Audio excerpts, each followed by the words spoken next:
श्री गुरुदेव दत्त. माझं नाव गौतम गणपती डिसले, राहणार गोडके. मला शेतात पाणी नव्हतं म्हणून माझी बोर घ्यायची इच्छा होती. असं करीत बरेच दिवस वेळ लागला.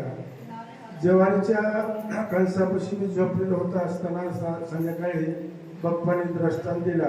साक्षात पप्पाने पुढे चालायचं आणि मी मागे चालायचं आणि मला सांगितलं या ठिकाणी तुला पाणी.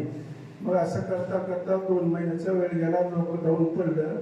घरीच पारायण केलं आणि पारायण करत असताना एक नारळ आपला पप्पाला ठेवलं, ग्रंथापुढे ठेवला आणि पप्पाचं दर्शन घेतलं. पप्पा आता बोर घ्यावा अशी आजी इच्छा अशी बोर घेतलं तर भरपूर पाणी त्या ठिकाणी लागलेलं आहे की आणखी थोडं एवढा बी आता असलं एवढं आम्हाला सगळं तरी सुद्धा पाणी 4 एकर ऊस त्या ठिकाणी झोपतो असं पाणी पप्पाच्या आशीर्वादाने लागलं. टाळ्याच्या गजरामध्ये स्वागत करूया.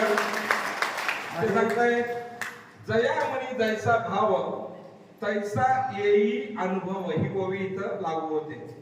ते सांगताय लॉकडाऊन पडलं, काय करावं हा प्रश्न पडला. लॉकडाऊन सगळे मंदिर बंद होते, आश्रम बंद होते, कुठेही जाणं येणं नव्हतं. मग त्याबद्दल त्यांना असं वाटलं की आता आपल्याला बोर तर घ्यायचंय, लॉकडाऊन पडलंय. सद्गुरू सुभाष महाराजांचं चिंतन केलं, नामस्मरण केलं. सुभाष महाराजांनी सांगितलं इथं बोर घे म्हणून स्वप्नात दृष्टांत दिला आणि त्यांनी ते बोर घेतलं.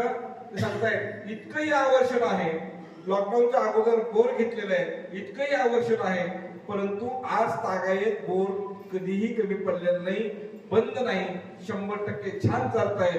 हा त्यांचा अनुभव आहे. टाळ्याच्या गजरामध्ये आपण